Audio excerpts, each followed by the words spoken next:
I spent $9,200 on my parents' anniversary party tent, flowers, and catering. My aunt texted a week later, "We're keeping the guest list tight. You're excluded." My mom said it's not personal. I ensured it wasn't. I canceled tent rental.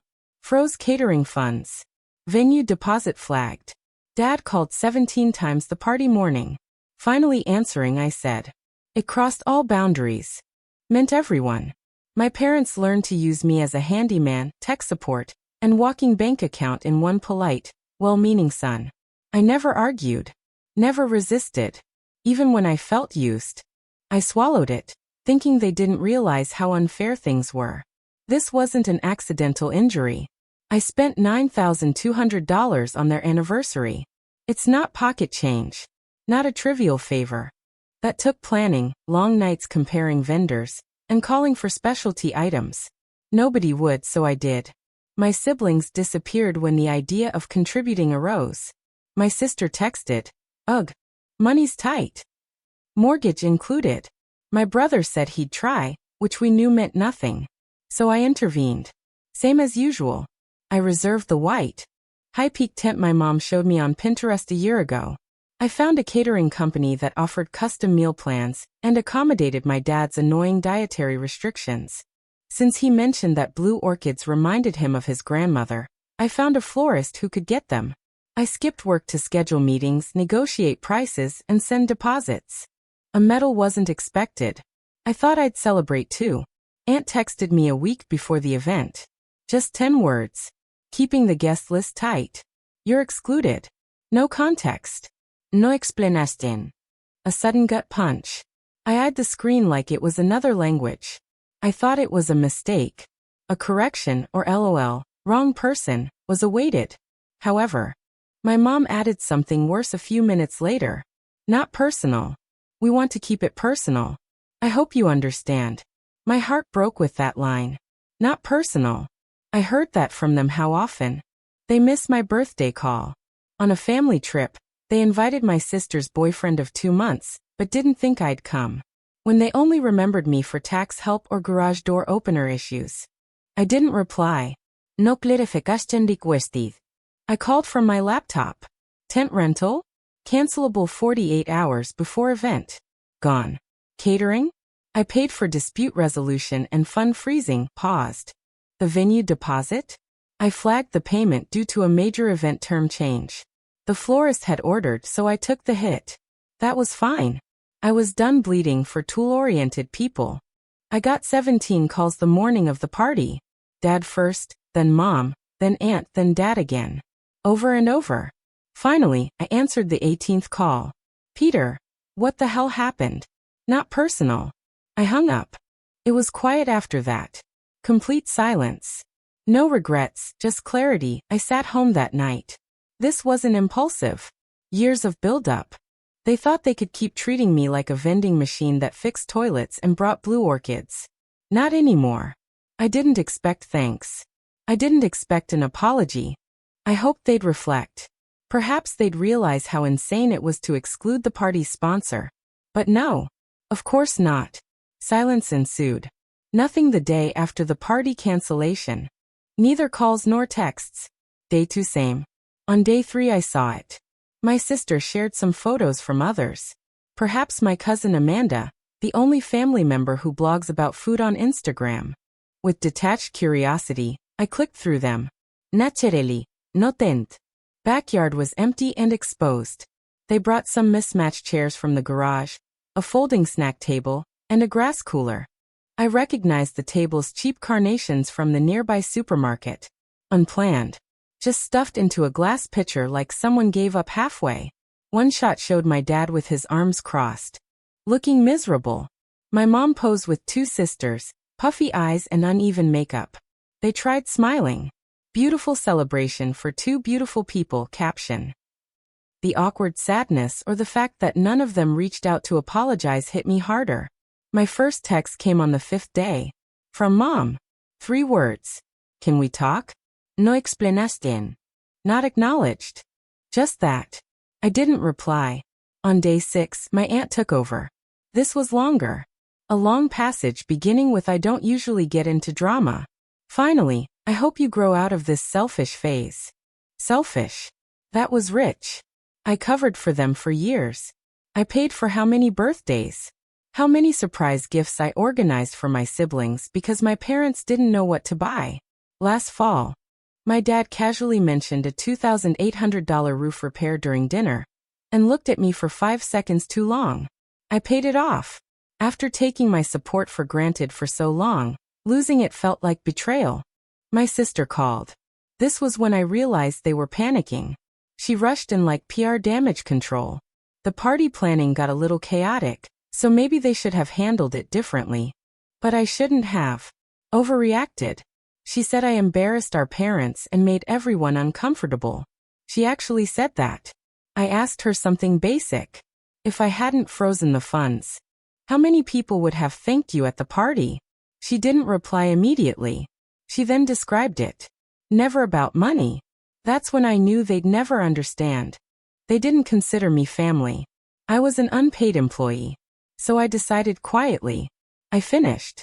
No longer helping those who only called when they were desperate. Done helping to be erased from important moments. Done helping while they pretended I wasn't. When their internet goes out, let them call Comcast. If the garage door jammed, they could Google. I stopped being the family handyman. I was an ATM. I stopped being polite about exploitation. I thought they'd figure out what that meant. Silence for 2 weeks. Never before had that happened. Without my family, I usually caved after a fight or a passive-aggressive cold shoulder. I always did. I'd call, apologize without saying anything, help them with their hint, and act like nothing happened. My family operated that way. Keep moving and sweep it under the rug. I stayed put this time. I watched passively. Things fell apart quickly. A text from my brother was the first crack. Did you hear? Mom's kitchen sink is acting up. Water everywhere. Like a casual update. I might drive 2 hours on Saturday to wrench under their sink. I ignored. Mom called a day later. Ipite. The kitchen sink leaks again. No problem, but if you have time. I pondered it before responding. So I sent 4 words. Call a plumber. Good luck. She replied quickly. They charged $350 to examine it. Can you believe it? I remained silent. A few days passed. My dad sent a photo. Fast-spreading mold under the sink. He stopped talking. Sent the photo thinking I'd see it and act. I didn't. Instead, I watched a movie on my couch. Ordered takeout. I even sketched plans for a small bookshelf I wanted to build. My evening was mine for the first time in ages. Snowballing began then. Garage door malfunctioned. My printer wouldn't connect to Wi-Fi. Their microwave made a strange sound. Every 2 or 3 days, I got a text. Know anything about this? Have that gutter tool you used? They never apologized. Never claimed error. Just assumed I'd continue. I didn't. Not once. Strangely, my life improved. I had time. An energy boost. I learned woodworking. I joined a gym. I gave up waiting for a minor family emergency to appear as a catch-up call. One night, around 10, my mom left a voicemail. Her overly calm voice suggested she was hiding irritation. She said they were worried about my absence. We may have left things too long. We miss you, she said. Let's move past the drama. You know you're related. I replayed twice. After the unpaid labor ended, they miss me. Since the things I used to fix without question were piling up. Not about me. My absence was the issue. They didn't miss me. They missed the free handyman. Problem solver. The wallet. Someone who never declined. But now I refused. In silence. With limits. No idea how to fill space. I wasn't done. I hadn't responded to the voicemail for a week. No word. Just like that, silence returned. I thought they retreated or processed what happened. But no. They work differently.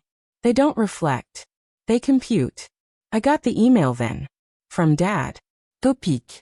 We must talk. He never emailed. Except for Google. He rarely used his phone. How to spot a bad potato. Just curious, I opened it. Short and formal. As if talking to a stranger. Said they were central. Revising estate planning documents. It seemed like a good idea. Talk beforehand. The entire email. One vague hint of inheritance to draw me back in. Like I'd trip over myself to rejoin the family if money was mentioned. It was deleted without response. My cousin Amanda randomly messaged me that night. She wanted to ask something but wasn't sure. Appropriate. Apparently my sister told people. Last-minute anniversary cancellation. I'd been going through. And they were worried. Personal mental health. Even Amanda was told I'd never pay for anything. Just offer. Then vanished. Just staring at the screen. They spread that story. So I did something unusual. I replied with data. I emailed Amanda screenshots. Paid catering and tent invoices. An order from the florist. My party exclusion messages. Mother's line. Not personal. Amanda replied. What the hell? I was clueless. They suggested you were unstable. Unstable. I thought about that word longer than expected. I resolved their issues after years. Covered their laziness. Attending when no one else would. After I declined, they pushed this storyline. My exclusion from a party became more than that. It was how easily they tried to bury me after I stopped acting. So I didn't wait. I acted. I made a group chat. I added my parents. Both siblings. 2 cousins. Including one uncle who always stayed neutral. My message was simple. Due to confusion. The time had come to reveal everything. Then I attached receipts. Text messages. The timeline. I stopped talking. Took a walk after turning off my phone. I restarted it 2 days later. My inbox burned. Dad's calls were missed. Mom left 4 voicemails. Approximately 30 angry texts from my sister. Ranging from denial to rage to guilt. Even my aunt texted. Did humiliating everyone really need to happen? Nobody apologized. They were furious at being exposed. I read each message carefully. Then I worked. First, I signed into the free tax software I used to file for them every year. Removed all profiles. Removed files. Disabled autofill. I called my HVAC company to pay for their annual maintenance. I set up the system as a favor 2 years ago when their furnace broke. Plan canceled. Whether my parents wanted coverage. Start over under their own name. So I opened my budget planner. I'd given them small amounts for years. Bills, groceries, and non-emergencies. Totally automatic. I turned off everything. Finally, I could breathe after what seemed like forever. Like I found something I didn't realize I lost. That wasn't revenge. Released. They hadn't reached the final wall yet. Their silence didn't feel like retreat by week 4. Seemed strategic. They regrouped. I'd seen this pattern too often. They wouldn't apologize. They would try again after the heat subsided. A different approach. They always treated my kindness as free money. Supply was never expected to run out. That changed fast. My dad broke first. Tuesday night he called. Call only, no voicemail. His message came 10 minutes later. Can we meet? Just chat. No games. I remained silent. Next day, a handwritten letter arrived at my door. The envelope slanted. All caps writing was familiar. I received his closest apology on 2 pages. His confessions were few. Regretted the outcome. I wish I hadn't felt excluded. There it was. Regret. The most a man who grounded me for having a tone had ever given me. 12 years old. I almost caved. Nearly called. My friend Drew called me. Former neighbor of my parents. He said my dad complained to neighbors. Telling them I left the family for a tent. I let money change me. So that letter? That wasn't regret. That was cleanup. They weren't sorry. They were embarrassed. They invited me to a small family dinner that weekend. No explicación. Nobody acknowledges anything. Just dinner. Like they could skip past cutting me out, blaming me for the fallout, and rewriting the story behind my back. I declined. Politely. My sister called me from my parents' house 3 hours later. Leave it on voicemail. She said they were exhausted. Let's forget everything. They were. Able to forgive. I handled things. Forgive me. I knew they hadn't learned then. The next morning I called. My dad replied. He invited me to the next family cookout. Supposed to mean much to my mom if I came. He was informed that I would not attend. His question was why. I told him, not forgiving you.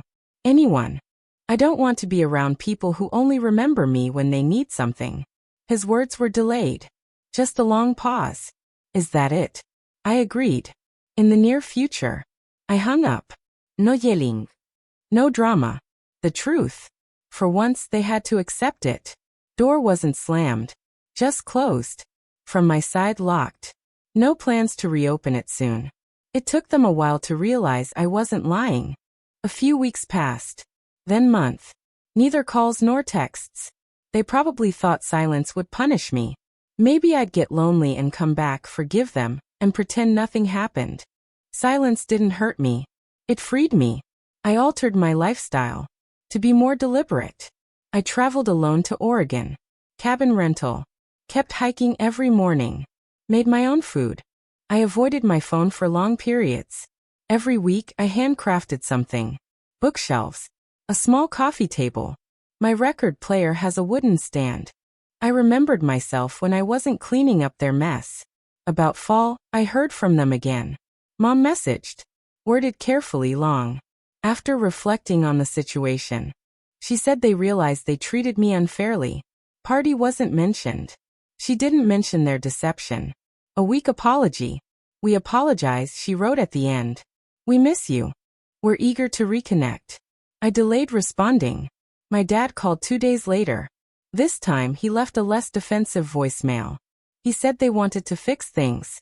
That they should have done better. I heard it in his voice. He was tired of winning and being right. If they ignored what happened long enough, they'd stop pretending I'd return. Meeting was finally agreed upon. A quiet diner between our towns was where we sat outside. Neutral ground. Dad tried to start light. Asking about work. Weather joke was weak. Mom looked tired but hopeful. Then she said, Peter, we're sorry. For everything. Our mistake is known. My response was delayed. I left it. I said thanks. Hearing that was necessary. I'm not ready to return. I don't know when I will be. Mom blinked like she didn't hear me. My dad reclined. I finally felt like they were listening. I said I wasn't hateful. I didn't forget either. I told them that people who love you don't ignore you and ask for money. I think I thought their love was conditional too long. I wasn't taking mine for granted anymore. I bought coffee. Got up. Telling them as I left. It's not goodbye. Not a return either. That's it. No final blast. No movie ending hug. The clear boundary between the past and the future. They may finally understand. The rebuilding decision this time? That's mine. The update. For months. Peace wasn't expected. But I have that. Not perfect. Not all. Just a calm distance. I maintain my pace. Work. Woodworking, solo road trips, family silence. Sort of normal. Then something unexpected happened. Got a letter. Not email. Non voicemail. A real envelope with unfamiliar handwriting. Amanda sent a small card and note. My cousin was the only one who checked in without an angle. If time permitted, she wanted to speak in person. Just coffee. It wasn't family drama, she said. And she understood if I wasn't interested.